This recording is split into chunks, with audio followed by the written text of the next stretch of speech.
আপনারা উত্তর দেবেন। হ্যাঁ, আমরা মানুষ না জানোয়ার? বলুন, আমরা মানুষ, আমরা হচ্ছি এজে মানব, আমরা মানুষ।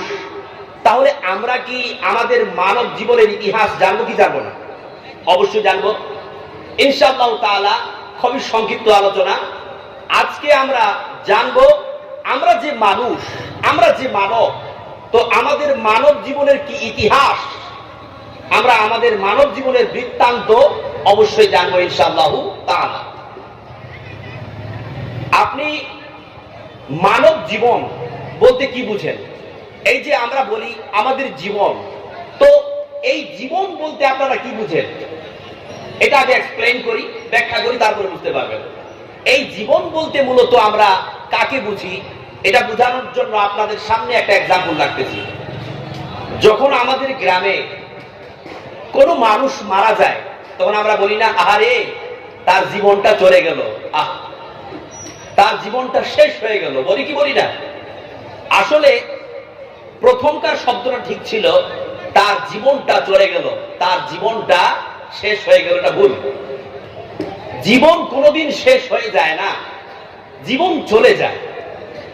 একটা মানুষ যখন মারা যায়, তখন মানুষের শরীর থেকে, মানুষের দেহ থেকে, মানুষের হিউম্যান বডি থেকে এমন কোন একটা অঙ্গ, কোন একটা অংশ বিশেষ যেটা বের হয়ে চলে যায়, আর আমরা বলি যে মানুষটা চলে গেল।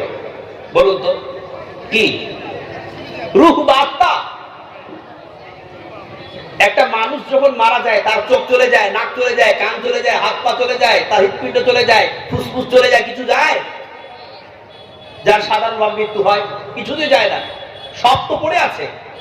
তাহলে তার মধ্য থেকে এমন কোন একটা জিনিস উড়াল দিয়ে চলে গেল যে আমি ওই লোকটাকে বলতে শুরু করলাম আহারে লোকটা চলে গেল, লোকটা মরে গেল, লোকটা শেষ হয়ে গেল।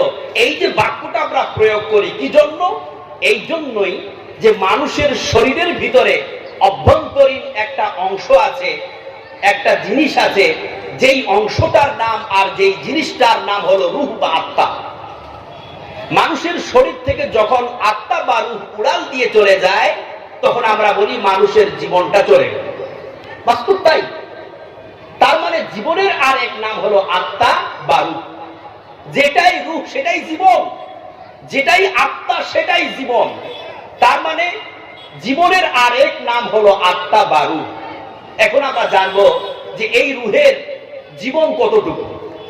একটা মানুষ যখন মায়ের পেট থেকে বের হয়ে পৃথিবীতে আসে, আবার মালাকুল মাউত আজরাইলের হাত ধরে, মৃত্যুর হাত ধরে এই পৃথিবী ছেড়ে চলে যায়, এটাই কি জীবন? না, এটা জীবনের পরিধি নয়, এটা আত্মার পরিধি নয়, এটা আত্মার ডেস্টিনেশন নয়। মানুষের জীবনের পরিধিটা কত আপনি অবাক হয়ে যাবেন যদি আপনাদের সামনে সেটা নিয়ে আমি ডিসক্রাইব করি। তো আমার মুসলমান ভাইরা, আমরা মনে করি আমাদের মানব জীবন কেবলমাত্র জন্ম এবং মৃত্যুর মধ্যে সীমাবদ্ধ, কিন্তু এটা বাস্তবে নয়। মানুষের জীবন যে কত বিশাল, এটাই আমি আলোচনা করছি, মন দিয়ে শুনবেন। মানুষের জীবন টোটাল 6টা জগৎকে অতিক্রম করে। কয়টা বলুন? 6টা। মানুষের এই জীবন বা আত্মা প্রথমে সৃষ্টি হয়ে আলামে আরোহা রূহের জগতে ছিল। রূহের জগৎ, আমরা পৃথিবীর সকল মানুষেরা এই পৃথিবী সৃষ্টির 2500 পূর্বে, 2500 বছর পূর্বে সৃষ্টি হয়ে আলামে আরোহা রূহের জগতে ছিলাম, রূহের আকৃতিতে। সেখানে আমরা একটা বিশাল সময় অতিবাহিত করেছি। তারপরে আমরা স্বামী স্ত্রীর মিলন প্রক্রিয়ার মাধ্যম দিয়ে আলামে আরোহা রূহের জগৎ থেকে চলে আসলাম আলামে বাতান মায়ের পেটের জগতে। মায়ের পেটের জগতে আসার পরে এখানেও আমরা একটা সময় অতিবাহিত করলাম। তারপর জন্ম প্রক্রিয়ার মাধ্যম দিয়ে আমরা আলামে বাতান থেকে চলে আসলাম আলামে দুনিয়া, দুনিয়ার জগতে। এখন আমরা কোথায় আছি বলুন? দুনিয়ার জগতে আছি। হাদিসের এক ভাষায় বলা হয়েছে দুনিয়ার জগৎটাকে আলামে আজসাম, অর্থাৎ দেহের জগৎ। কারণ আত্মা দুনিয়াতে সে কি পায়? দেহ পায়। এই জন্য দুনিয়ার জগতে আত্মা যখন চলে আসে, তখন সে দেহ পাওয়ার কারণে এই দুনিয়ার জগতের আরেক নাম দেওয়া হয়েছে আলামে আজসাম, দেহের জগৎ। এখানে আমরা একটা বিশাল সময় অতিবাহিত করব, 60-70 বছর 100 বছর অতিবাহিত করব। একটা বিশাল সময় অতিবাহিত করার পর আবার মালাকুল মাউত মৃত্যুর হাত ধরে আমরা চলে যাব আর একটা ভিন্ন জগতে, সেটা হচ্ছে আলামে বারজাখ, কবরের জগৎ। ধরে বলুন সুবহানাল্লাহ। কবরের জগতে যাওয়ার পরে সেখানেও আমরা একটা বিশাল সময় অতিবাহিত করব। বিশাল সময় অতিবাহিত করার পর ইসরাফিল আলাইহিস সালামের সিংহায় ফুৎকারের মাধ্যম দিয়ে আমরা আলামে বারজাখ থেকে চলে যাব আলামে হাসর, হাসরের জগতে। সেখানেও আমরা একটা বিশাল সময় অতিবাহিত করব। লক্ষ লক্ষ বছর, কোটি কোটি বছর আমাদের সেখানে অতিবাহিত হবে, কিয়ামতের মাঠ। তারপরে আমরা আলামে হাসর থেকে আবার আরেকটা ভিন্ন জগতে চলে যাব, যেই জগৎটার নাম হচ্ছে আলামে আখিরাত, পরকালের জগৎ। তাহলে টোটাল কটা হলো? 6টা হলো কি হলো না? আলামে আরওয়াহ, রূহের জগৎ, আলামে বাতান, মায়ের পেটের জগৎ, আলামে দুনিয়া, দুনিয়ার জগৎ, আলামে বারজাখ, কবরের জগৎ, আলামে হাসর, হাসরের জগৎ, আলামে আখিরাত, পরকালের জগৎ। জোরে বলুন সুবহানাল্লাহ। তার মানে আমরা বুঝতে পারলাম মানুষের জীবন কেবলমাত্র জন্ম এবং মৃত্যুর মধ্যে সীমাবদ্ধ নয়। মানুষের জীবন টোটাল 6টা জগৎকে অতিক্রম করবে। অলরেডি আমরা 2টা জগৎ পার করে এখন 3য় নম্বর জগতে আছি। আমাদের সামনে আরো 3টা জগৎ পড়ে আছে। আপনি যদি একটু চিন্তা করেন তাহলে বুঝতে পারবেন এই দুনিয়ার জগতের সময়ের ব্যবধানে বা তুলনায় বাকি জগৎগুলোর পরিধি, সময়কালটা কত বিশাল আপনি কল্পনা করে শেষ করতে পারবেন না। কিন্তু অথচ মানুষ এতগুলো জগৎ অতিক্রম করবে, এতগুলো সময়কাল অতিক্রম করবে, এতগুলো বয়স অতিক্রম করবে, কিন্তু মানুষ শুধুমাত্র এই দুনিয়ার জগৎ নিয়েই পড়ে আছে, দুনিয়ার জগৎ নিয়েই সে সর্বক্ষণ টেনশন করতেছে, তাই কিনা? তাহলে আমরা জানতে পারলাম যে এই মানবের জীবন অর্থাৎ আত্মা বা রূহ টোটাল 6টা জগৎকে অতিক্রম করবে। এই 6টা জগৎ আমি এক এক করে আলোচনা করব, যতদূর যাবে তারপরে আমি আবার বাকি আলোচনা অন্য কোনো প্রোগ্রামে করব ইনশাআল্লাহ। বলুন ইনশাআল্লাহ।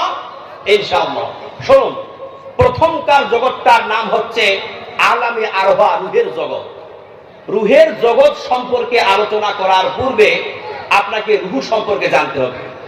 যদি আপনি রূহ সম্পর্কে না জানতে পারেন তাহলে আলামে আরওয়াহ, রূহের জগৎ সম্পর্কে জানতে পারবেন না। শুনুন, রূহ কাকে বলে প্রথমে এটা বুঝুন। মক্কার কাফিরেরা, মক্কার দুষ্ট দুসারেরা একবার আল্লাহর নবীর কাছে এসে বলল, ও আব্দুল্লাহর বেটা মুহাম্মদ, মা হুয়া রূহ, রূহ কাকে বলে বলো, রূহ কাকে বলে বলো। রূহ দেখতে কেমন, রূহ কেমন করে মানুষের শরীরে প্রবেশ করে, আবার কেমন করে রূহ উড়াল দিয়ে চলে যায়। ও আব্দুল্লাহর বেটা মুহাম্মদ, তুমি রূহ সম্পর্কে বলো। যদি তুমি রূহ সম্পর্কে বলতে পারো তাহলে আমরা সবাই কালেমা পড়ে ঈমান নিয়ে আসবো। জোরে বলুন সুবহানাল্লাহ। আল্লাহ পাক রব্বুল আলামিনের নবী বানিয়ে কোনো কথা বলেন না। ততক্ষণ পর্যন্ত আল্লাহর নবীর কাছে রূহ সম্পর্কে কোনো জ্ঞান ছিল না, কোনো ইলম ছিল না। তাই তিনি মাথাটাকে আকাশের দিকে উত্তোলন করে গ্রিন সিগন্যালের আশায় আল্লাহর দিকে আকাশে চেয়ে রইলেন। কারণ যতক্ষণ পর্যন্ত আকাশ থেকে গ্রিন সিগন্যাল না আসে ততক্ষণ পর্যন্ত আল্লাহর নবী বানিয়ে কোনো কথা বলেন না। আল্লাহর পক্ষ থেকে ওহী চলে আসলো, وَيَسْأَلُونَكَ عَنِ الرُّوحِ قُلِ الرُّوحُ مِنْ أَمْرِ رَبِّي وَمَا أُوتِيتُم مِّنَ الْعِلْمِ إِلَّا قَلِيلًا। হে নবী, তারা আপনাকে রূহ সম্পর্কে জিজ্ঞাসা করে, আপনি বলে দিন রূহ হচ্ছে আমার রবের আদেশ মাত্র। আর আমি তোমাদেরকে যত সামান্য জ্ঞান দান করেছি, স্বল্প পরিমাণ জ্ঞান দান করেছি, এই স্বল্প পরিমাণ জ্ঞান দিয়ে তোমরা রূহ সম্পর্কে উদ্ধার করতে পারবে না। আয়াত নাযিল হয়ে গেল। আল্লাহর নবী কাফিরদেরকে বলে দিল, ও কাফিরেরা শোনো, রূহ হচ্ছে আমার রবের আদেশ মাত্র, রূহ সম্পর্কে তোমরা উদ্ধার করতে পারবে না। কারণ তোমাদেরকে আল্লাহ তাআলা যত সামান্য জ্ঞান দান করেছে, স্বল্প পরিমাণ জ্ঞান দান করেছে, এই স্বল্প পরিমাণ জ্ঞান দিয়ে তোমরা রূহ সম্পর্কে উদ্ধার করতে পারবে না। কিন্তু ইউনাইটেড স্টেটস অফ আমেরিকার একজন মেডিকেল সায়েন্টিস্ট এই চ্যালেঞ্জ গ্রহণ করলো। সে বলল যে না, আই উইল মেক রুহ, আমি রুহু বানাবো, রুহু তৈরি করে আমি নোবেল প্রাইজ জিতবো, নোবেল লরেট হব। এই কল্পনা জল্পনা তার মনের মধ্যে আসলো। তারপরে ওই ইউনাইটেড স্টেটস অফ আমেরিকার মেডিকেল সায়েন্টিস্ট বিজ্ঞানী সে 7 বছর ধরে মুমূর্ষ রোগীদের পাশে বসে রুহু ধরার প্রচেষ্টা চালালো, কিন্তু রুহু ধরতে পারলো না। রুহু কি ধরা যায়? রুহু ধরার জিনিস।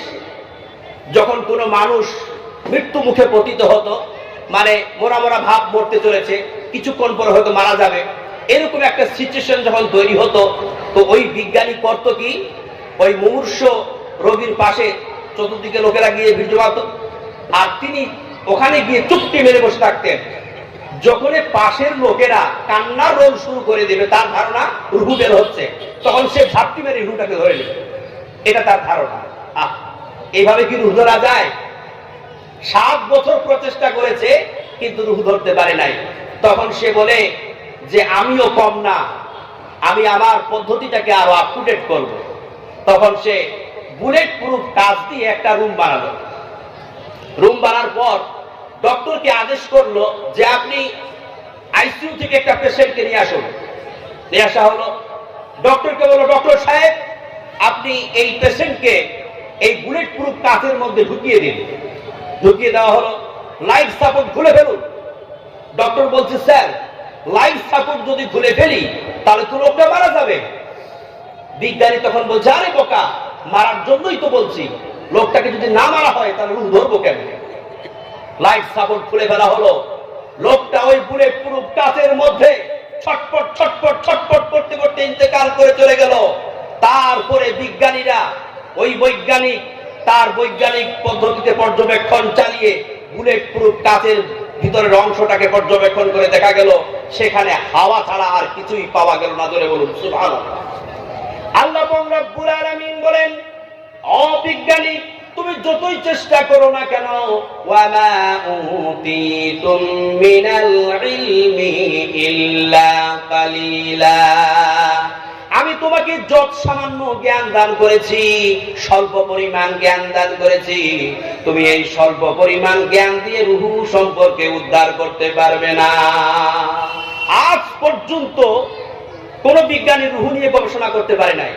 মানুষের হিউম্যান বডির প্রত্যেকটা স্ট্রাকচারকে নিয়ে বিজ্ঞানীরা গবেষণা করেছে।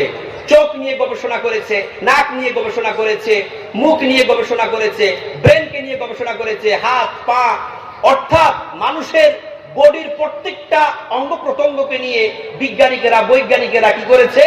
গবেষণা করেছে। কিন্তু আজ পর্যন্ত কোন বিজ্ঞানী এই রুহুকে নিয়ে গবেষণা করতে পারে নাই, এবং পূর্ব কিয়ামত পর্যন্ত কোন বিজ্ঞানী এই রুহুকে নিয়ে গবেষণা করতে পারবে না। That is challenge. পারবে না। কেননা আল্লাহ রাব্বুল আলামিন নিজেই বলে দিয়েছেন, ওয়ামা উতীতুম মিনাল ইলমি ইল্লা কালিলা, আমি তোমাদেরকে যত সামান্য জ্ঞান দান করেছি, তুমি এই সামান্য জ্ঞান নিয়ে রুহু সম্পর্কে উদ্ধার করতে পারবে না। এই রুহু নিয়ে বহু গবেষণা করা হয়েছে, বহু জল্পনা করা হয়েছে। কেউ বলেছে রুহু হচ্ছে মানুষের শরীরের মধ্যে যে প্রবহমান রক্ত আছে সেটাই হচ্ছে রুহু।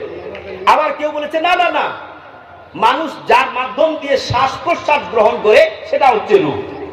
আবার কেউ বলেছে না, রুহ হচ্ছে এমন এক সত্তা যাকে অতীন্দ্রিয় অনুভূতির মাধ্যম দিয়ে দেখা যায়, যেটা হচ্ছে অদৃশ্য, যেটার কোনো আকার নেই, যেটা হচ্ছে গায়েব, যেটাকে আমরা কল্পনা করতে পারি না, যেটাকে আমরা ইমাজিন করতে পারি না, যেটাকে আমরা গ্যাস করতে পারি না, যেটাকে আমরা দেখতে পারি না, যেটাকে আমরা কল্পনা করতে পারি না, এরকম এক সত্তার নাম হচ্ছে রূহ। জোরে বলুন সুবহানাল্লাহ। আপনি কি জানেন এই রূহকে আল্লাহ তাআলা কখন সৃষ্টি করেছেন? এই যে পৃথিবী সৃষ্টি হয়েছে, এই মানব জাতি সৃষ্টি হয়েছে, এই মানব জাতির 2500 বছর পূর্বে আল্লাহ তাআলা এই পৃথিবীর সকল মানুষের রূহগুলোকে তৈরি করে আলামে আরওয়াহ রূহের জগতে রেখে দিয়েছে। সুবহানাল্লাহ। যত মানুষ এই পৃথিবীতে আসার পরে কবরে চলে গেছে, যত মানুষ বর্তমানে এই পৃথিবীতে আছে, আর যত মানুষ এই পৃথিবীতে কিয়ামতের পূর্ব পর্যন্ত আসবে সকল মানুষের আত্মাগুলোকে আল্লাহ তাআলা এই পৃথিবীর 2500 বছর পূর্বে সৃষ্টি করে আলামে আরওয়াহ রূহের জগতে রেখে দিয়েছিলেন। জোরে বলুন সুবহানাল্লাহ। এক এক করে সেখান থেকে কি করছে আল্লাহ তাআলা, মানে এক্সপোর্ট করতেছে এই পৃথিবীতে। আমার মুসলমান ভাইরা, আল্লাহ তাআলা মানুষের রূহ থেকে, মানুষের আত্মাকে যে পৃথিবী সৃষ্টির অর্থাৎ এই মানব জাতির সৃষ্টির 2500 বছর পূর্বে সৃষ্টি করেছেন, এর প্রমাণ আমরা কোথা থেকে নেব? দলিল লাগবে তো, তাই না? চলুন আমি আপনাদেরকে দলিল দিচ্ছি কোরআন থেকে। আল্লাহ পাক রব্বুল আলামিন বলেন, فَإِذَا سَوَّيْتُهُ وَنُفِخَتْ فِيهِ مِنْ رُوحِي فَقَعُوا لَهُ سَاجِدِينَ।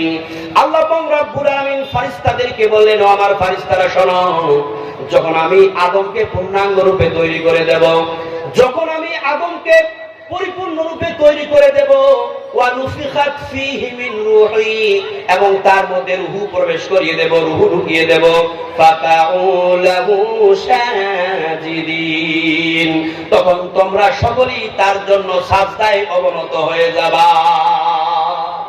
সকল ফেরেশতারা সাজদা করলো, কিন্তু কেবলমাত্র একটা ফেরেশতা সাজদা করলো না। সে বলল, আনা খায়রুম মিনহু, আমি তার থেকে উত্তম, আমি কেন তাকে সাজদা করতে যাব? ঠিক কি না? সে বলেছিল, খালাকতানি মিন নার ওয়া খালাকতাহু মিন তিন। আয় আল্লাহ, তুমি তো আদমকে মাটি থেকে সৃষ্টি করেছো, আর আমাকে তুমি আগুন থেকে সৃষ্টি করেছো, সুতরাং আমি হচ্ছি তার চাইতে উত্তম, আমি কেন তাকে সাজদা করতে যাব? সেই ফেরেশতা মারদুদ হয়ে, শয়তান খেতাব লাভ করে, মানুষের প্রকাশ্য দুশমন হয়ে, শত্রু হয়ে পৃথিবীতে চলে আসলো কিছু শক্তি নিয়ে, তাই কিনা?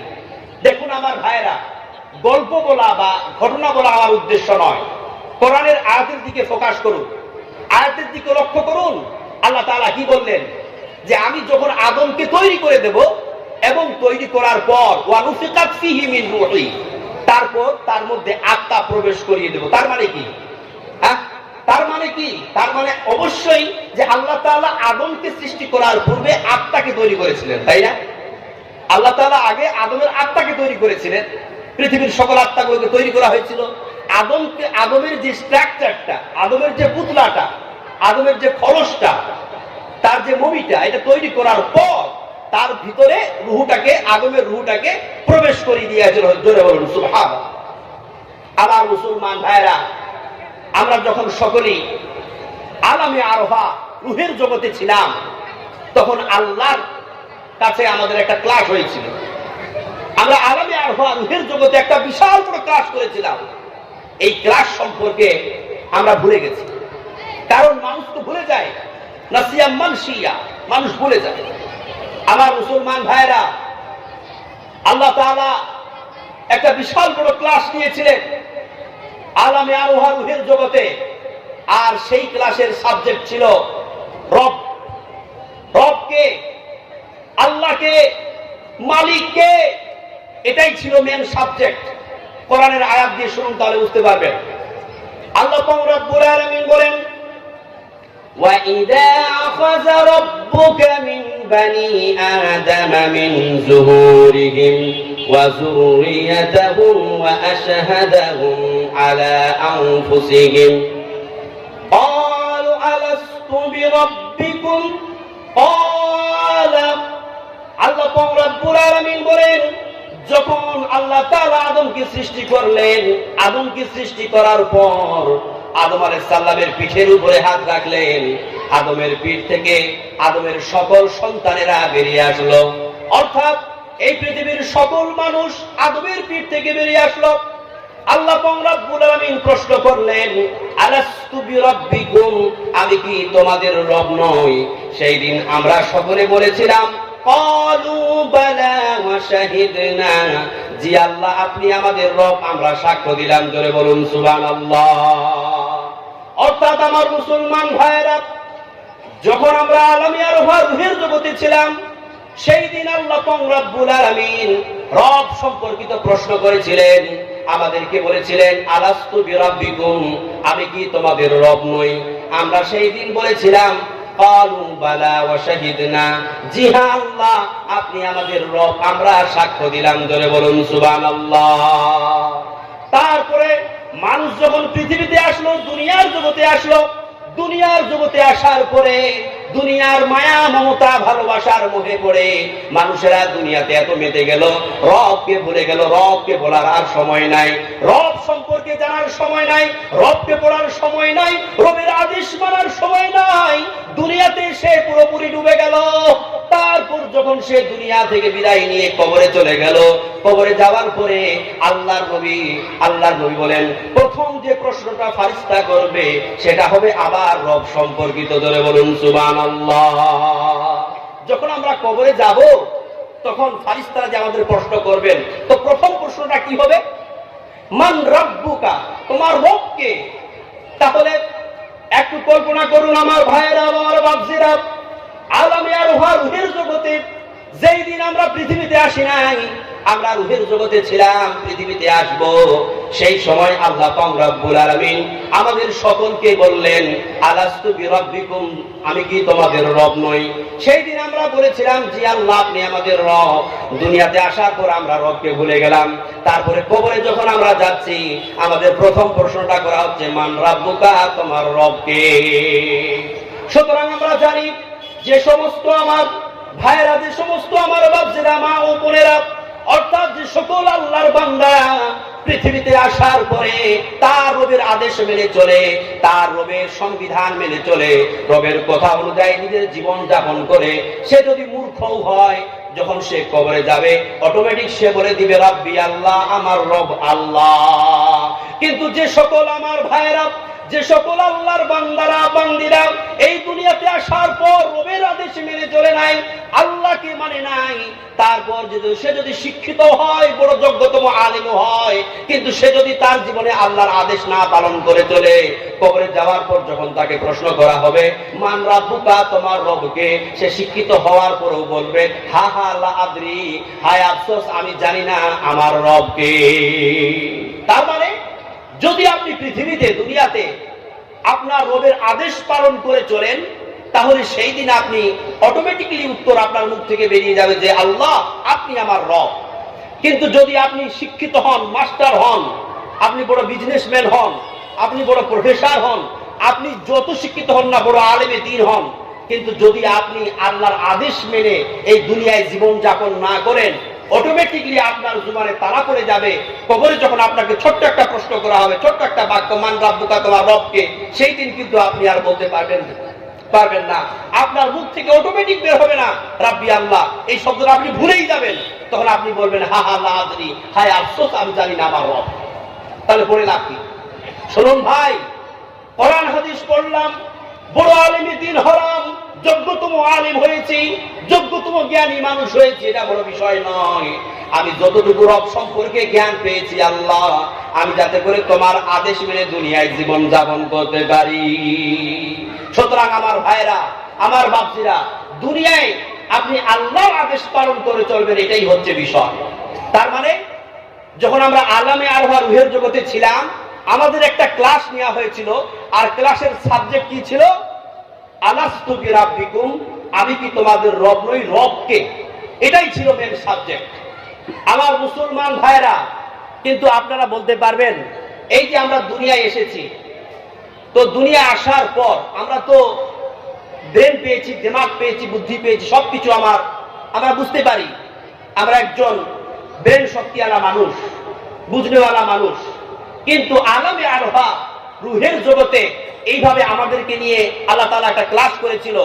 আমরা সবাই আল্লাহর সামনে ছিলাম, আর আল্লাহ তাআলা আমাকে প্রশ্ন করেছিলেন, আমাদেরকে প্রশ্ন করেছিলেন আলাস্তু বিরাব্বিকুম। এটা কি কারো মনে পড়ে? বলুন, কারো মনে পড়ে? না, আমাদের আলেম ওলামাদেরও মনে পড়ে না। এটা আমরা ইমাজিন করতে পারি না, যেরকম ঘটনাটা ঘটেছে আমরা মনে করতে পারি না। কিন্তু হ্যাঁ, আমরা কোরআনে পেয়েছি, হাদিসে পেয়েছি, যেহেতু আমরা কোরআন হাদিস মানি, তাই আমরা বিশ্বাস করেছি, এবং কোরআন হাদিস থেকে এটা আমরা জেনেছি বলেই আমরা জানতে পেরেছি, কিন্তু আমাদেরও মনে পড়ে না। এই মনে না পড়ার কারণ কি বলতে পারবেন? এই যে মনে পড়তেছে না, কারণটা কি? কারণ মানুষ ভুলে যায়, আমরা ভুলে গেছি, তাই না? মানুষ কি? মানুষ ভুলে যায়, আমরা ভুলে গেছি। মানুষ যে ভুলে যায় তার জাজ্জল্যমান প্রমাণ হচ্ছে যে আমাদের পিতা হযরত আদম আলাইহিস সালাম তিনি তো নিজেই ভুলে গেছিলেন। আদম আলাইহিস সালামের ছোট্ট একটি ঘটনা বলছি, মন দিয়ে শুনবেন। আল্লাহ তাআলা যখন আদমকে সৃষ্টি করলেন এবং সকল রূহগুলোকে সৃষ্টি করলেন, আদম আলাইহিস সালামকে সৃষ্টি করার পর আদমের সামনে সকল রূহগুলোকে রেখে দেওয়া হলো সারিবদ্ধ করে। তারপর আল্লাহ তাআলা আদমকে বললেন, আদম আনতা উমরুকা আলফু সানা, তোমার বয়স হবে দুনিয়ার জীবনে 1000 বছর।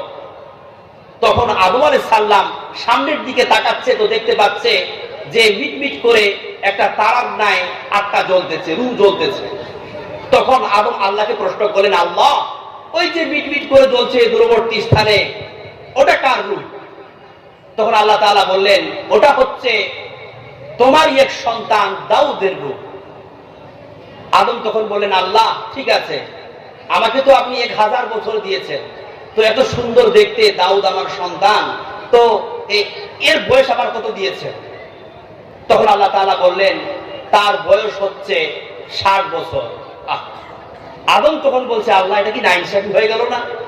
আমাকে আপনি 1000 বছর দিলেন, আর আমার সন্তান দাউদ এত সুন্দর দেখতে, তাকে আপনি মাত্র 60 বছর দিয়েছেন, একটু বাড়িয়ে দেওয়া যায় না? আল্লাহ তাআলা তখন বললেন, না, রফিআতিল কালাম ওয়া যাফাতিস সুহুফ, কলম তুলে নেওয়া হয়েছে, কালি শুকিয়ে গেছে, আর কিচ্ছু করা যাবে না। তখন আদম বলছেন, আল্লাহ যখন কিছুই করতে পারবেন না, তাহলে একটা কাজ করুন। কি? আমার কাছ থেকে 40 বছর নিয়ে আপনি আমার সন্তান দাউদকে দিয়ে দিন, কমসে কম 100 বছর বাঁচুক। আল্লাহ তাআলা তখন বললেন, ঠিক আছে দিলাম। তখন তারপরে ঘটনা ঘটছে যে দুনিয়াতে যখন আদম আলাইহিস সালামের 960 বছর হয়ে গেছে, মালাকুল মাউত আজরাইল চলে এসেছে। আসার পরে বলছে, আদম আমি মালাকুল মাউত আপনার জীবন কবজ করার জন্য এসেছি, আপনি রেডি হন। তখন আদম বলছে, কি ব্যাপার, তোমাকে কি মনে হয় আমি ম্যাথমেটিক্সে কাঁচা? আমাকে অঙ্কে কাঁচা মনে হয়? এখনো আল্লাহর কাছে 40টা বছর পাবো, তুমি 40 বছর পরে আসো। তখন মালাকুল মাউত বলে যে, আদম না, আপনি আপনার 40টা বছর আপনার সন্তান দাউদকে দিয়ে দিয়েছিলেন সেই রূহের জগতে, অতএব আপনার টাইম চলে এসেছে। তখন আদম বলছে, না না না না না, আমি তো দিই নাই। কই, না না না, দিই নাই। তখন ওই মালাকুল মাউত আল্লাহকে ডেকে বলছে, আল্লাহ দেখছেন আপনার বান্দার কাণ্ড কি, দিয়ে বলে দিই নাই। তার মানে আদম আলাইহিস সালাম ভুলে গেছে যে সে 40টা বছর আলামে আরওয়াহ রূহের জগতে তার সন্তান দাউদকে দিয়ে দিয়েছিল। তখন আল্লাহ তাআলা ফারিস্তাকে বললেন, মালাকুল মাউতকে বললেন, মালাকুল মাউত তুমি চলে আসো, আমার আদম 1 বছর 1000 বছর বাঁচতে চায়, তাকে 1000 বছর বাঁচতে দাও। জোরে বলুন সুবহানাল্লাহ। সুতরাং আমার মুসলমান ভাইরা, মানুষ যে ভুলে যায় তার জাজ্জল্যমান প্রমাণ হচ্ছে যে আমাদের পিতা, আমাদের জনক যিনি আদম আলাইহিস সালাম, তিনি তো নিজেই ভুলে গেছেন, তাহলে তার সন্তানরা ভুলবে কি ভুলবে না? অবশ্যই মানুষ ভুলবে, এটাই স্বাভাবিক, কিন্তু আমরা কোরআন হাদিস থেকে জানার পরে সেটাকে মানতে হবে। সুতরাং আমার মুসলমান ভাইরা, আমরা আলামে আরওয়াহ রূহের জগতে একটা বিশাল সময় অতিবাহিত করলাম, তারপরে জন্ম প্রক্রিয়া, তারপরে আমরা স্বামী স্ত্রীর মিলন প্রক্রিয়ার মাধ্যম দিয়ে আলামে আরওয়াহ থেকে চলে আসলাম আলামে বাতান, মায়ের পেটের জগতে। জোরে বলুন সুবহানাল্লাহ। আমরা কিভাবে আলামে বাতানে আসলাম? স্বামী স্ত্রীর মিলন প্রক্রিয়া, অর্থাৎ স্বামীর পুরুষাঙ্গ থেকে যে বীর্য নির্গত হয়, সেই বীর্য, সেই শুক্রাণু কীট এবং স্ত্রীর গর্ভে জরায়ুতে যে ডিম্বাণুর সৃষ্টি হয়, সেই ডিম্বাণুর সমন্বয়ে আমরা মায়ের পেটের গর্ভে চলে আসলাম। জোরে বলুন সুবহানাল্লাহ। আমার মুসলমান ভাইরা, আমরা প্রথমে জানবো যে শুক্রাণু কাকে বলে, যেটা পুরুষের পুরুষাঙ্গ থেকে বের হয়। সংক্ষিপ্ত হয় বলছি, মন দিয়ে শুনবেন। যখন স্বামী স্ত্রীর মিলন হয় এবং স্বামীর পুরুষাঙ্গ থেকে এক বিন্দু বীর্য নির্গত হয় উত্তেজিত ভাবে, ওই বীর্যের মধ্যে 20 লক্ষ শুক্রাণু কীট থাকে, আর ওই 20 লক্ষ শুক্রাণু কীটের মধ্য থেকে একটি কেবলমাত্র সক্রিয় শুক্রাণু কীট।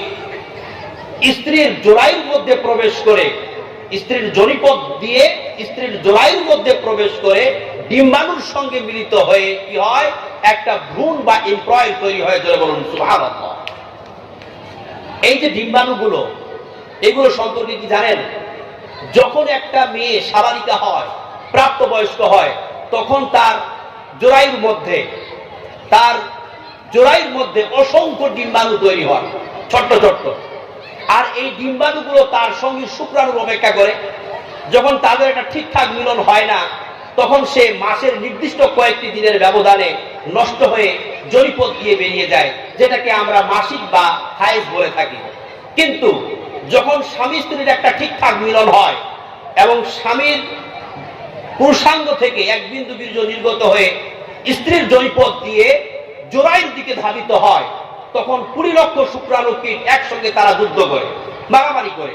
এই মারামারি করতে করতে সকল শুক্রাণু কীটকে নষ্ট করে কেবলমাত্র একটি সক্রিয় শুক্রাণু কীট ওই ডিম্বাণুর মধ্যে প্রবেশ করে যায়। আর সেখানেই একটা কি হয়, এমব্রয় বা ভ্রূণের তৈরি হয়। জোরে বলুন সুবহানাল্লাহ।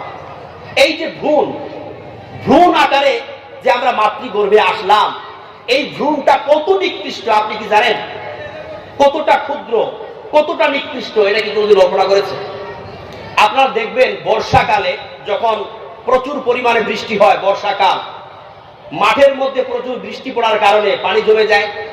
আর তারপরে দেখবেন মাঠের মধ্যে বেঙ্গেরা বিভিন্ন আওয়াজ দিতে শুরু করে, কা কু কি, মানে নানান ধরনের আওয়াজ শুরু করে দেয়। করে কি করে না, মাঠের মধ্যে দৃশ্যটা আমরা দেখতে পাই। তো কয়েকটি বাচ্চারা কি করেছে, মাঠের মধ্যে চলে গেছে। জলের মধ্যে তারা খেলতে ভালোবাসে না বাচ্চারা, তো জলের মধ্যে বাচ্চারা খেলাধুলা করতেছে, খেলতে খেলতে খেলতে খেলতে দেখছে। আর তখন কিন্তু অনেক ব্যাঙের সৃষ্টি হয়, ব্যাঙগুলো ডিম দেয়, ব্যাঙগুলো বাচ্চা দেয়, এগুলো কিন্তু তখন হয়। তো একটা ছোট্ট বাচ্চা করেছে কি, কতকগুলি ব্যাঙের পোনা হাতে নিয়ে বাড়ি চলে এসেছে। এসে বলছে, মা মা দেখছেন আমি বোয়াল মাছের পোনা নিয়ে এসেছি। এই বলে তার মাকে থামিয়ে দিয়েছে। মা হাতে দেওয়া মাত্রই বলছে, এটা তো বোয়াল মাছের পোনা না, এটা তো ব্যাঙের পোনা, ছি বলে নিক্ষেপ করে দিয়েছে। বাস, এরকম ছিলাম আমরা মায়ের পেটে। ছি, এতটাই নিকৃষ্ট ছিলাম, এতটাই ক্ষুদ্র ছিলাম আমরা মায়ের গর্ভে, যখন আমরা প্রথম সেখানে এমব্রয় বা ভ্রূণ আকারে জন্ম লাভ করি। প্রথমে এই ভ্রূণটা স্পার্ম ডট শুক্রবিন্দুতে ছিল, তারপর সেখান থেকে ব্লাড কড রক্তপিণ্ডে পরিণত হলো, আবার সেখান থেকে লিটল ফ্লাস গোস্তপিণ্ডে পরিণত হলো, আবার সেখান থেকে বন বা হাড্ডিতে পরিণত হলো। তারপরে সেই হাড্ডির উপরে মাংসের প্রলেপ দিয়ে দেওয়া হলো। জোরে বলুন সুবহানাল্লাহ। এই ভ্রূণের যে একটা নোটিসেবল ডেভেলপমেন্ট ঘটে, এটার প্রমাণ হচ্ছে আল্লাহ তাআলা পবিত্র কোরআন কারীমের মধ্যে বলছেন, ইন্না খালাকাকুম ইউজমাউ ফি বাতনি উম্মিহি 40 ইয়াওমান, নিশ্চয়ই আমি তোমাকে মায়ের পেটে প্রতি 40 দিন অন্তর একটু করে বড় করি। অর্থাৎ আল্লাহ পাক রব্বুল আলামিন উক্ত আয়াতে বলেন, এই যে ভ্রূণ, তার একটা নোটিসেবল ডেভেলপমেন্ট ঘটে, তার যে একটা উন্নতি ঘটে, এই উন্নতিটা প্রতি 40 দিন অন্তর ঘটে। জোরে বলুন সুবহানাল্লাহ। আল্লাহ পাক রব্বুল আলামিন বলেন, সুম্মা খালাকনান নুতফাতা আলাকাতান, আমি প্রথমে নুতফাকে আলাকায় পরিণত করি, অর্থাৎ শুক্রবিন্দুকে আমি রক্তপিণ্ডে পরিণত করি। ফাখালাকনাল আলাকাতা মুযগাতান, তারপরে আমি ওই আলাকাকে মুযগায় পরিণত করি, অর্থাৎ রক্তপিণ্ডকে আমি মাংসপিণ্ডে পরিণত করি। ফাখালাকনাল মুযগাতা ইদামান, তারপরে আমি ওই গোস্তপিণ্ডকে হাড্ডিতে পরিণত করি। ফাকাসাউনাল ইদামা লাহমান, তারপরে আমি ওই হাড্ডির উপরে মাংসের প্রলেপ দিয়ে দিই। জোরে বলুন সুবহানাল্লাহ। সুম্মা আনসানাহু খালাকান আখার, তারপরে আমি একটা মানুষের জীবনকে সৃষ্টি করে দিই। জোরে বলুন সুবহানাল্লাহ। এইভাবে আমরা মায়ের পেটে একটা জন্ম লাভ করে গেলাম, আমরা জীবন পেয়ে গেলাম। তখন এই ৪৪-এর পর মায়ের পেটে আমাদের সমস্ত বিষয়গুলো স্টার্ট করে দেওয়া হয়। আমরা নড়াচড়া করতে শুরু করি, মুভ করতে শুরু করি, আমরা খাদ্য নিতে শুরু করি। আমাদের খাদ্যনালীর সঙ্গে আমাদের মায়ের খাদ্যনালীর একটা সংযোগ তৈরি করে দেওয়া হয়। মা যা খায় সেখান থেকে ওই বাচ্চা মায়ের গর্ভে খেতে থাকে। এই করে আমাদের জীবন শুরু হয়ে যায়। 3 আধারে আল্লাহ তাআলা মানুষকে মায়ের পেটে রেখেছিলেন। জোরে বলুন সুবহানাল্লাহ। প্রথম আধার হচ্ছে মায়ের পেট, দ্বিতীয় আধার হচ্ছে জরায়ু, তৃতীয় আধার হচ্ছে ওই ফুল। যখন সিজার করা হয় লক্ষ্য করে দেখবেন ডক্টরেরা প্রথমে পেটটাকে কাটে, পেট কাটার পরে তারপরে জরায়ুর পর্দাটাকে কাটে, তারপরে একটা ফুল, ওই ফুলের ভিতরে থাকে ওই বাচ্চা। ধরে বলুন সুবহানাল্লাহ। এইভাবে আমরা মায়ের পেটে বড় হতে থাকলাম। যখন আমরা ইমপ্রুভ হয়ে গেলাম, আমরা যখন পরিপূর্ণ লাভ করলাম, তারপরে আমরা একটা দিন আসলো আলামে বাতান থেকে আবার চলে গেলাম আর একটা ভিন্ন জগতে, যেই জগৎটার নাম হচ্ছে আলামে দুনিয়া, দুনিয়ার জগৎ। তাই কিনা? দেখুন, আমরা যে মায়ের গর্ভ থেকে দুনিয়ার জগতে আসলাম, এই পৃথিবীতে আসলাম, তো পৃথিবীতে আসার পূর্ব মাধ্যম কিন্তু একটাই ছিল, সেটা হচ্ছে কি? প্রসব মাধ্যম। আমরা প্রসব মাধ্যমে মায়ের পেট থেকে বের হয়ে এই দুনিয়ায় আসতাম, এটাই ছিল একটা মাধ্যম। কিন্তু বিজ্ঞান আপডেট হয়েছে, বিজ্ঞান ডেভেলপ করেছে, যার জন্য আরেকটি নতুন মাধ্যম তৈরি হয়েছে, যেটার নাম হচ্ছে সিজার, অর্থাৎ এমার্জেন্সি মাধ্যম। বিশ্বাস করবেন না আমার মুসলমান ভাইয়েরা, আগের মা বোনেরা বাচ্চা জন্ম দেওয়ার সময় তারা কতটা আতঙ্কে থেকেছিল, কতটা ভয় পেয়েছিল, আপনি কল্পনা করতে পারবেন না। কখনো কখনো মায়েরা বাচ্চা জন্ম দেওয়ার আগে স্বামীকে ডেকে বলতো, ওগো স্বামী শোনো, আমি এখন প্রসব করতে যাচ্ছি, সন্তান জন্ম দিতে যাচ্ছি, জানি না আমার সঙ্গে কি ঘটনা ঘটবে, আমি বাঁচবো কি বাঁচবো না, আমি সন্তান জন্ম দিতে গিয়ে মারা যাব নাকি, কোনো নিশ্চয়তা নাই, সুতরাং যদি আমার কোনো কিছু ভুল হয়ে থাকে তুমি আমারে মাফ করে দিও। মায়েরা সন্তান জন্ম দেওয়ার আগে স্বামীর কাছ থেকে মাফ চেয়ে দেবে। কিন্তু আজকালকার মায়েরা সন্তান জন্ম দিতে গিয়ে টেনশন করে না, করে, কারণ তারা জানে যদি কেস সিরিয়াস হয়ে যায় তো সিজারে চলে যাচ্ছে। আর ডক্টর সিজার এমন সিকিউরিটির সঙ্গে করতেছে, আল্লাহ তাআলা কথা বলা যাবে না, তবু বলছি যে ওরা জানে যে করবে না, কোনো অসুবিধা নেই। এবার পেশেন্টরা, আমরা মায়েরাও জানতে পেরেছি, সিজার এত অ্যাভেলেবেল হচ্ছে, দেখা গেল 100টার মধ্যে 99টাই সাকসেসফুল, একটা হয়তো ব্যতিক্রম হচ্ছে, তারা ভরসা পেয়ে গেল না। ওই জন্য আজকালকার মায়েরা সন্তান জন্ম দিতে গিয়ে কোনো টেনশন করে না এই সিজার মাধ্যমের জন্য। তাই বলি যে মা ও বোনেরা, আপনারা সন্তানের মূল্য বুঝবেন না, যে একটা সন্তানকে দুনিয়ার অপরূপ রূপ দেখানোর জন্য, এই বৈচিত্র্যময় দৃশ্য দেখানোর জন্য, এই পৃথিবীর স্বাদকে আস্বাদন করার জন্য সন্তান জন্ম দেওয়ার ব্যাপারে মা যে কি অবদান রেখেছেন, মা যে কি বলি দিয়েছেন, মা যে কি ত্যাগ স্বীকার করেছেন, আপনি জানেন না। মা, সেই মা সন্তান জন্ম দেওয়ার জন্য নিজের জীবনকে ঝুঁকি নিয়েছেন, নিজের জীবনকে মৃত্যুর মুখে ঠেলে দিয়েছেন, কিন্তু আজকালকার মায়েরা সেটা বুঝতে পারবে না। ওই জন্য আজকালকার মায়েরা উঠতে বসতে চলতে ফিরতে সন্তানদের টর্চার করে, সন্তানদেরকে গালাগালি করে, সন্তানদেরকে অভিশাপ দিয়ে থাকে। কিন্তু আগেকার মায়েরা বুঝতো, আর ঠিক রেজাল্টও তাই হয়েছে। আগেকার সন্তানরাও কিন্তু মা বাপকে সম্মান দিয়ে চলতো, রেসপেক্ট করে চলতো, শ্রদ্ধা করতো, ভালোবাসতো। কিন্তু আজকালকার সন্তানরাও আমরা কিন্তু মা বাপকে সম্মান দিতে জানি না, মা বাপকে ভালোবাসতে জানি না, মা বাপকে আগলিয়ে রাখতে পারি না। যেমন তারাও বুঝে না, আমরাও বুঝি না। আগেকার দিনগুলো খুব ভালো ছিল আমার মুসলমান ভাইরা। এইভাবে আমরা কি হলাম? মায়ের পেট থেকে চলে আসলাম দুনিয়ার জগতে। জোরে বলুন সুবহানাল্লাহ। দেখুন, মানুষ যে পৃথিবীতে জন্ম লাভ করেছে, পৃথিবীতে এসেছে, তো 3টা মাধ্যমে। কয়টা বললাম? 3টা। এক নম্বর মাধ্যম হচ্ছে মাও নাই বাবাও নাই, পৃথিবীতে এসেছে। কে বলুন তো? বলতে পারবেন? আদম এবং হাওয়া, তাদের মা বাবা আছে? তারা বিনা মা বাবায় পৃথিবীতে এসেছেন, তাই না? 2 নম্বর হচ্ছে মা আছে কিন্তু বাবা নাই। কে সে? মরিয়ম, ঈসা আলাইহিস সালাম, তাই না? মরিয়মের সন্তান ঈসা আলাইহিস সালাম। ঈসা আলাইহিস সালামের মা মরিয়ম, বাবা ছিল? ছিল না। শুধু মা, মা নিয়ে পৃথিবীতে এসেছেন, বাবা নাই। আর 3 নম্বর সুরাত হচ্ছে আমরা সকলেই, অর্থাৎ এখানে যারা আমরা আছি, পৃথিবীর বাকি মানুষেরা, আমরা মা বাবার মাধ্যম দিয়ে এই পৃথিবীতে এসেছি। জোরে বলুন সুবহানাল্লাহ। অর্থাৎ এই তিন মাধ্যমে আমরা এই পৃথিবীতে আসলাম, দুনিয়ার জগতে আসলাম।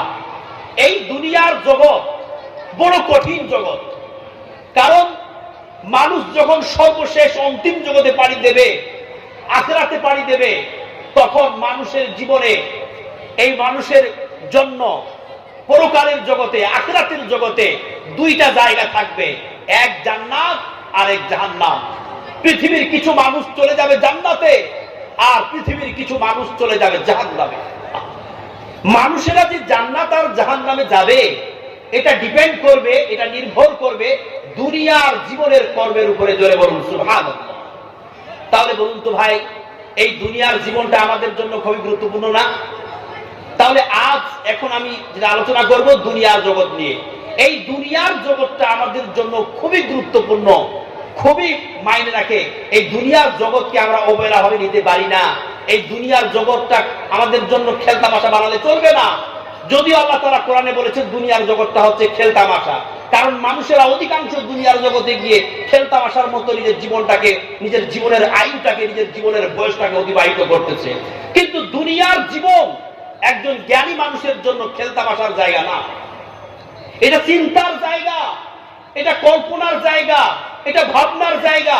কারণ এই জায়গায় আপনি আখিরাতের জায়গাটা নিশ্চিত করতে পারবেন, আপনি জান্নাত যাবেন না আপনি জাহান্নাম যাবেন। যদি মানুষ দুনিয়ার জীবনে পাপে ডুবে যায়, অন্যায়তে ডুবে যায়, তাহলে ওই মানুষেরা যখন আখিরাতের জীবনে পাড়ি দেবে, তখন তারা সোজা জাহান্নামে চলে যাবে।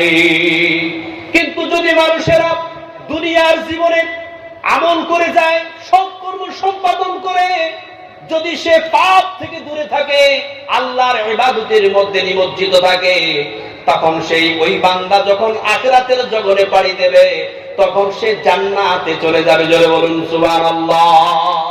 সুতরাং আমার ভাইরা, আমার বাপজিরা, আমার মা ও বোনেরা, এই দুনিয়ার জীবন 60-70 বছরের জিন্দেগি, এই জিন্দেগিটাকে অবহেলা করা যাবে না, এই সময়টাকে পানির মতো বইয়ে দেওয়া যাবে না। এই জীবনটাই হচ্ছে আখিরাতের ক্ষেত্রভূমি। জোরে বলুন সুবহানাল্লাহ।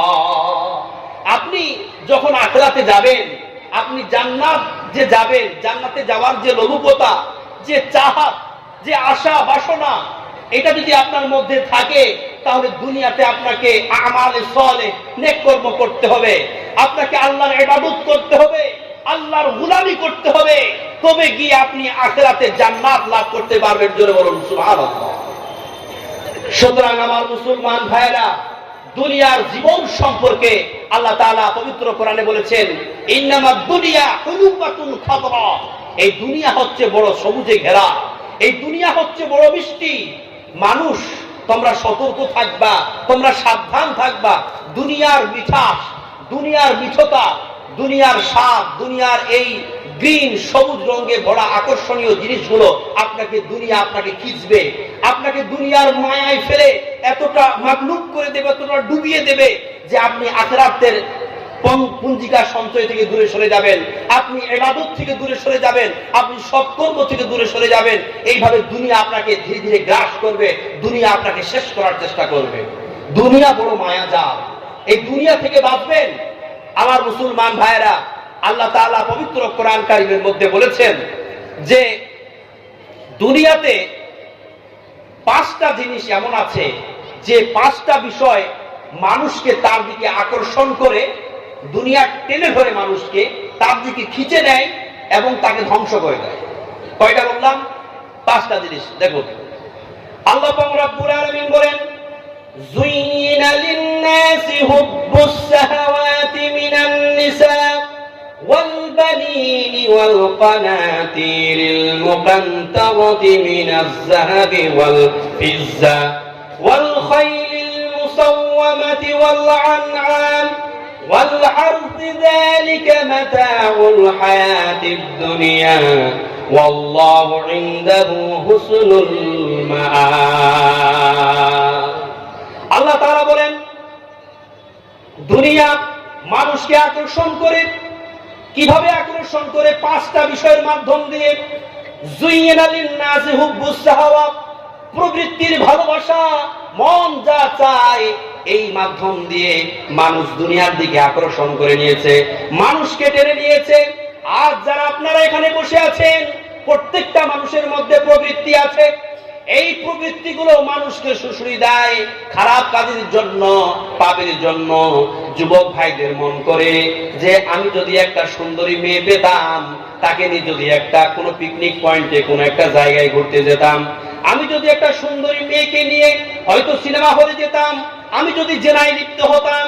অনেক মানুষ মনে করে টাকার জন্য যদি আমি চুরি করে একটা মোটা টাকার অঙ্ক কামাতে পারতাম।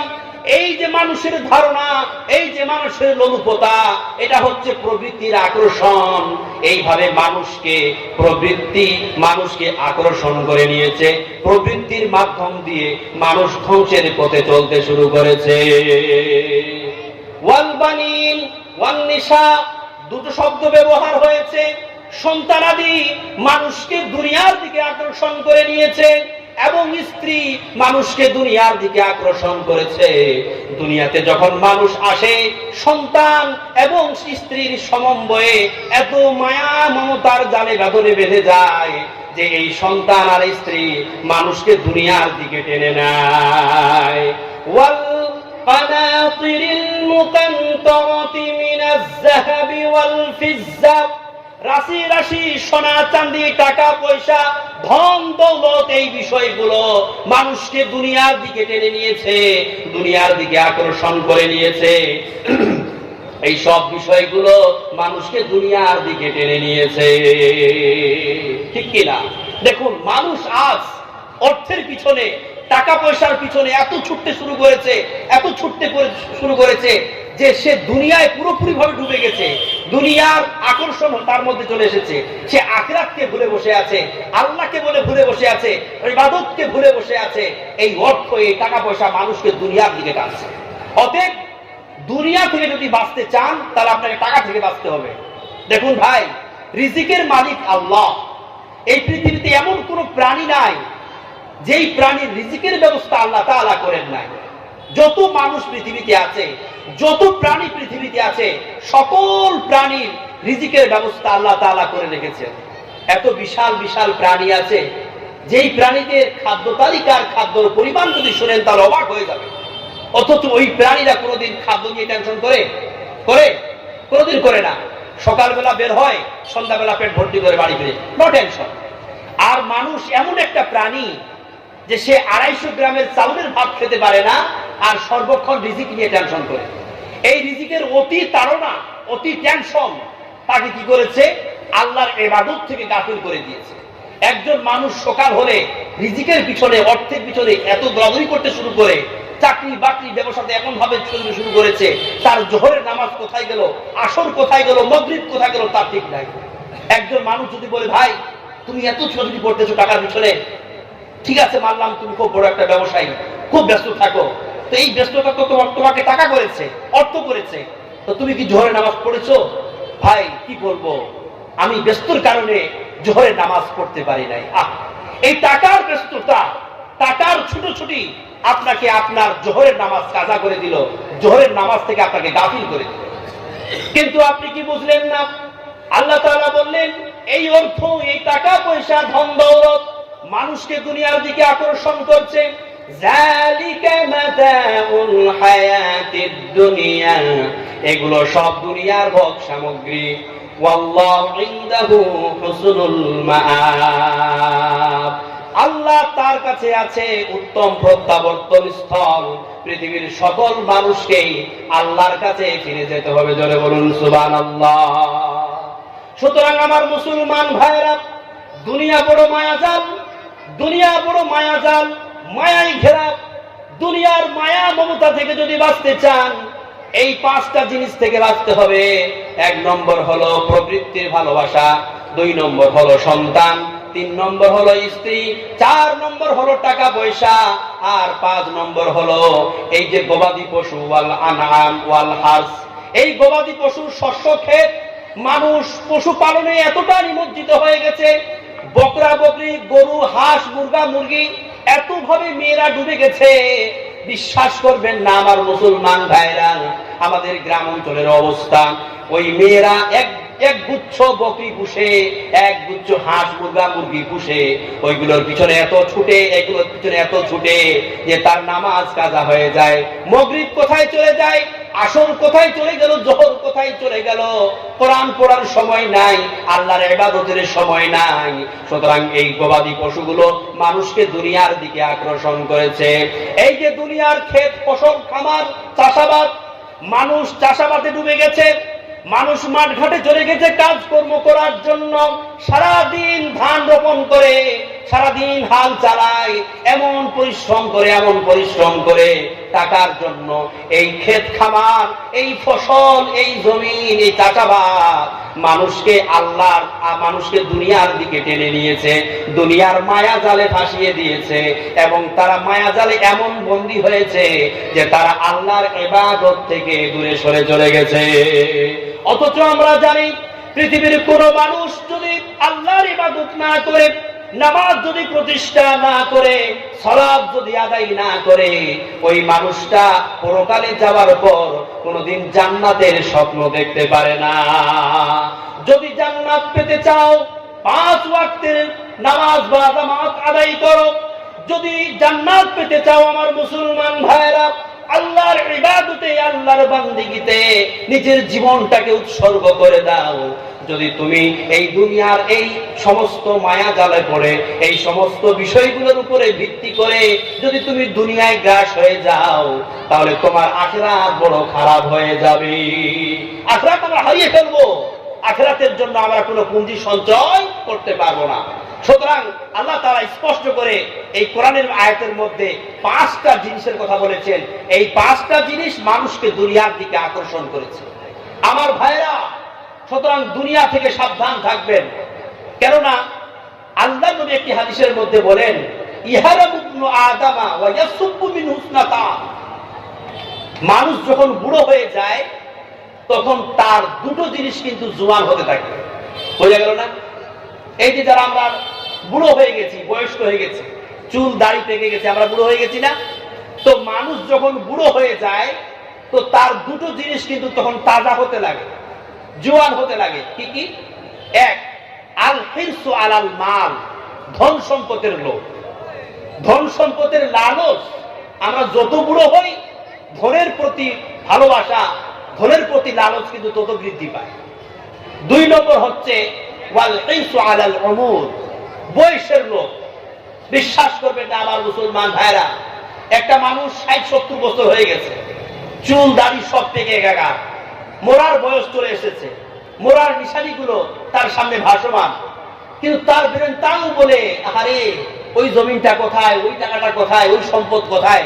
মানে সর্বক্ষণ তার ব্রেনের মধ্যে ঘুরপাক করে কি ধন সম্পদ, টাকা পয়সার ব্যাপারগুলো। কিন্তু তাকে যে দুনিয়া ছেড়ে চলে যেতে হবে, আমার তো আলামত গুলো প্রকাশ পেয়ে গেছে, কখন যে ডাক পড়বে, আলামালাকুল মাউত চলে আসবে, আমি কবরে চলে যাব, কবরে যাওয়ার পর আল্লাহ কবরে গিয়ে কি জবাব দেব, আমাকে যে ফারিস্তারা প্রশ্ন করবে উত্তর দিতে পারবো কি পারবো না, কবরের জগৎ আমার ভালো হবে কি খারাপ হবে, তারপরে যে আমি আখিরাতে পাড়ি দেব, আল্লাহ আমার ঠিকানা কোথায় হবে, জান্নাতে না জাহান্নামে, এই টেনশন গুলো তাকে ঘা করা উচিত ছিল না? ছিল কি ছিল না?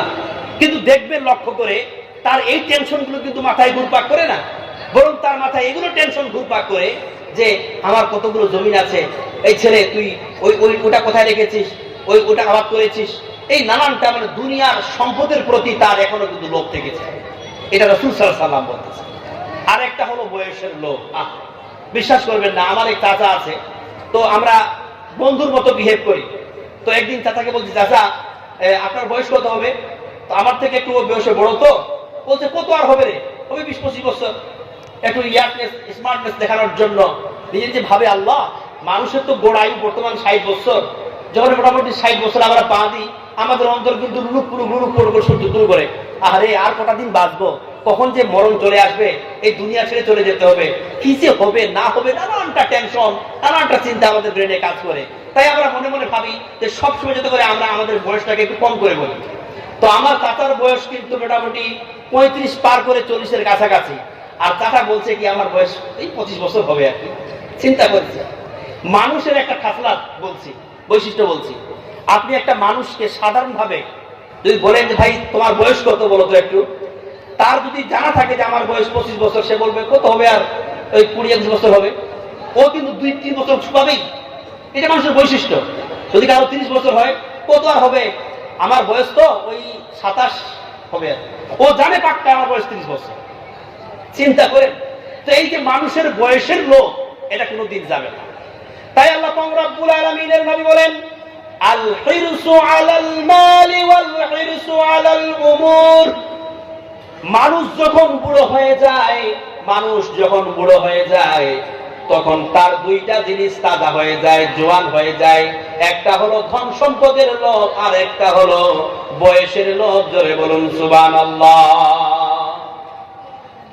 আমার মুসলমান ভাইরা, আল্লাহ পাক রব্বুল আলামিনের নবী আরেকটি হাদিসের মধ্যে বলেন, লাউ কানা লিবনি আদম ওয়াদিয়ানি মিন মালিন।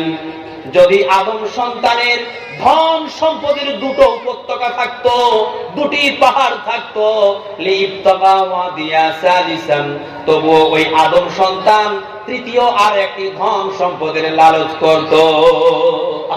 ধন দিয়ে মানুষের মন কোনোদিন ভরবে না। যদি আপনার কাছে সোনার দুটো পাহাড় থাকে, তবু আপনি আল্লাহর কাছে আশা করবেন, যদি আল্লাহ আরেকটা যদি পাহাড় হতো আমার সোনার। কেন? ওয়ালা ইয়ামলা জাওফা ইবনু আদম ইল্লা তুরাব।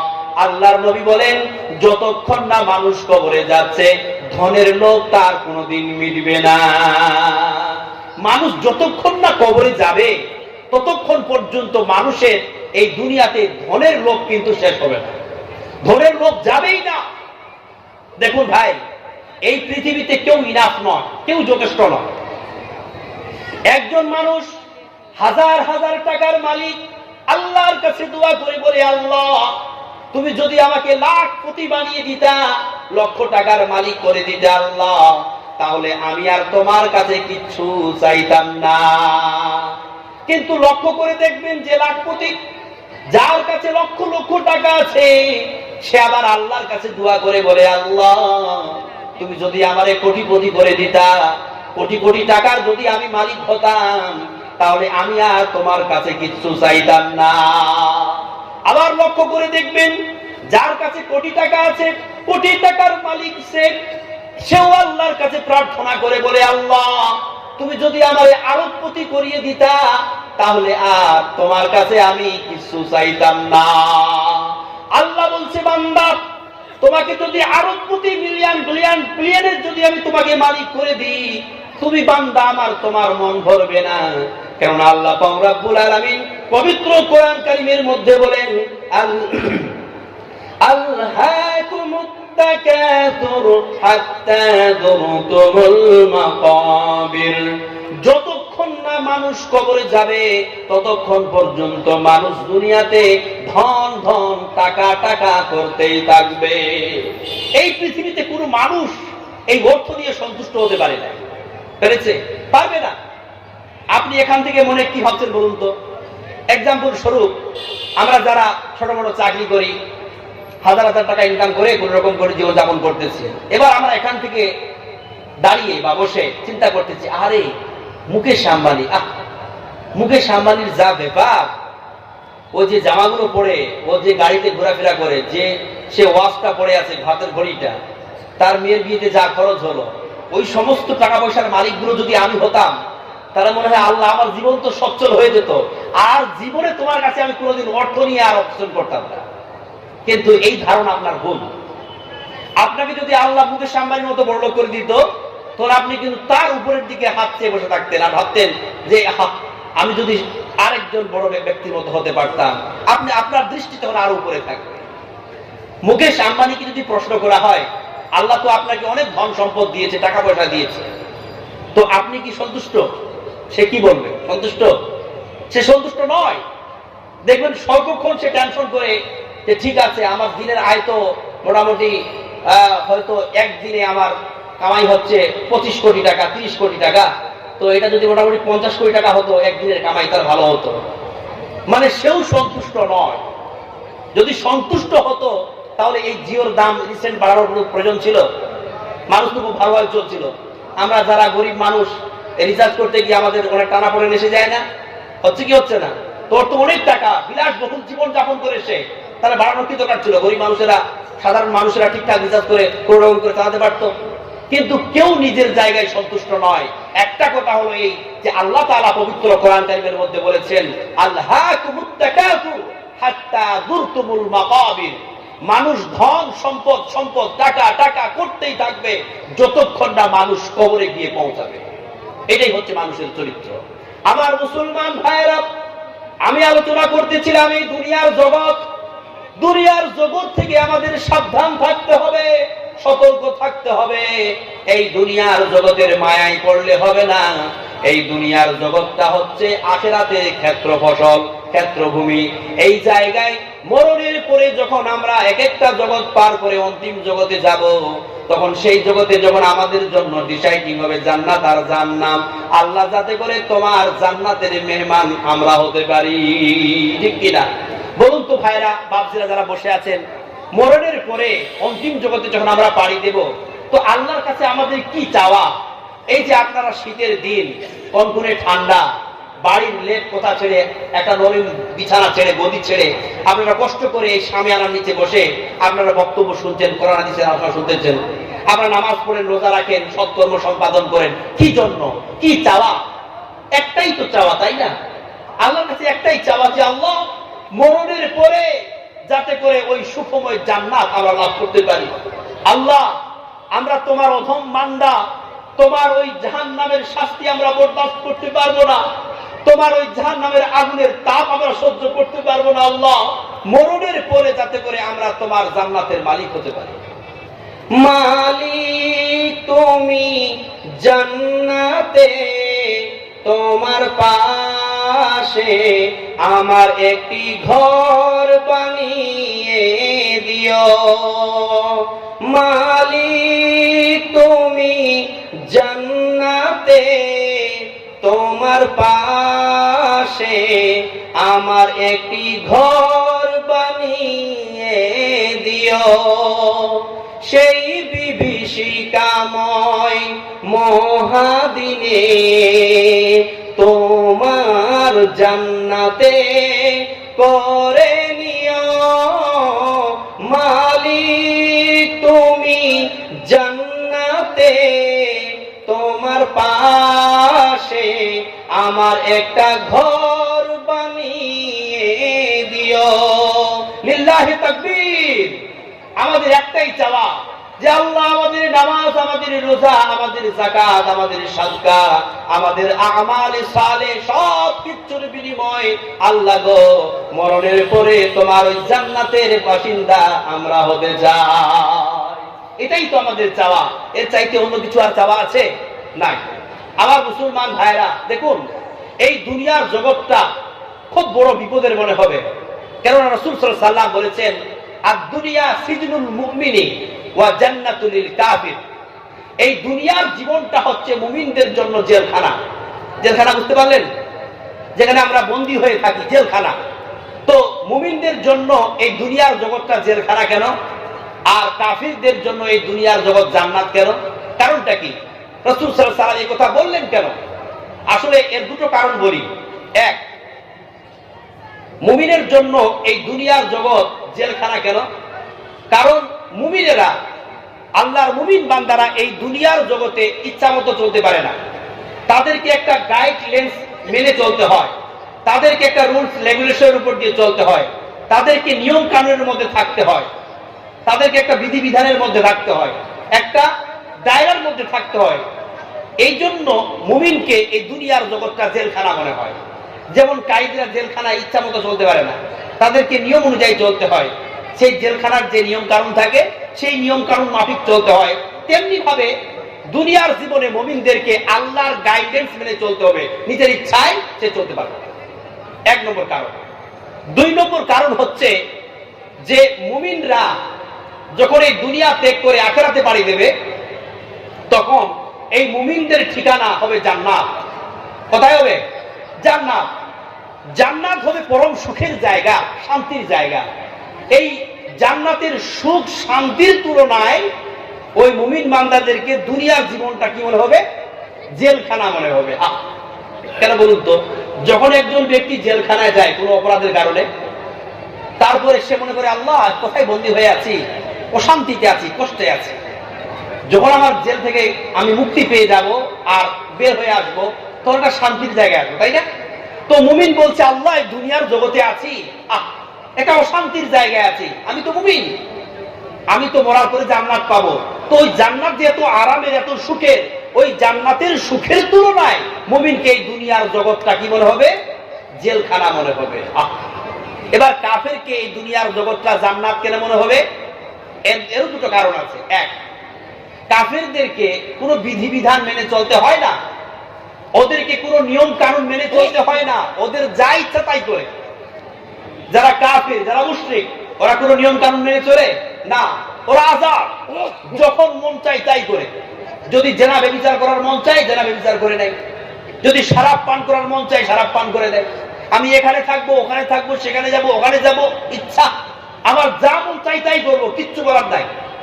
ব্যক্তি স্বাধীনতা, আমার যা মন চাই তাই করি। এই যে স্বাধীনতা দেওয়া হয়েছে, তাই এই স্বাধীনতা পাওয়ার জন্য ওই কাফির মুশরিকদেরকে এই দুনিয়ার জীবনটা কি মনে হয়? জান্নাতের মনে হয়।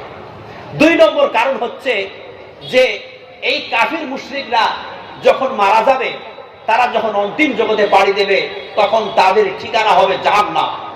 জাহান্নাম হচ্ছে বড় কষ্টের জায়গা, শাস্তির জায়গা। ওই অতিরিক্ত কষ্টের তুলনায় ওই মুমিনদেরকে, ওই কাফের মুশরিকদেরকে দুনিয়ার জগৎটা জান্নাতের মনে হবে। তাহলে আমরা বুঝতে পারলাম আর দুনিয়া সিজনুল মুমিনি ওয়া জান্নাতুল কাফির, এই দুনিয়ার জগৎটা হচ্ছে মুমিনের জন্য জেলখানা আর কাফিরদের জন্য হচ্ছে জান্নাত।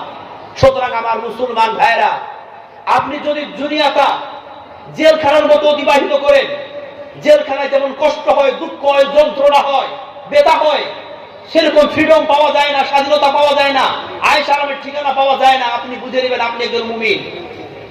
একটু এই 60-70 বছরের জীবনটা, এই একটু যে হায়াত আপনাকে দুনিয়া দেওয়া হবে, এটা যদি কোন রকম করে পার করে এই কষ্টের মাধ্যম দিয়ে জেলখানার মতো করে পার করে যান, আপনার জন্য আখিরাতে সুখময় স্থান অপেক্ষা করে আছে, সেটার নাম জান্নাত।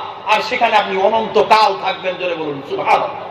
সুতরাং এই দুনিয়ার জীবনটা আয়েশ আরাম লাগবে, শান্তির হতে হবে, বিলাসবহুল হতে হবে, এই লালচ রাখিয়েন না ভাই। এই লোলুপতা অন্তরের মধ্যে সৃষ্টি করেন না। আপনি আল্লাহর কাছে দোয়া করুন, আল্লাহ তুমি আমার যেভাবে রেখেছো, তুমি যেভাবে চালাচ্ছ, তোমার হাজারো কোটি শুকরিয়া। এভাবে দিনকাল কাটলেই হলো, তোমার ইবাদতের মাধ্যমে, তোমার বান্দেগীর মাধ্যমে, তোমার উপাসনার মাধ্যমে, যাতে করে আমি আমার জীবনটাকে অতিবাহিত করতে পারি, বাস যাতে করে পরকালে গিয়ে আল্লাহ আমার স্থান যেন সুখময় হয়, আমার স্থান যেন জান্নাতে হয়। জান্নাত যদি পেয়ে যাই আল্লাহ, তাহলে সবকিছু দুনিয়ার কষ্ট ভুলে যাব। কারণ আমাকে ওই অনন্তকালের ঠিকানা, যেই ঠিকানা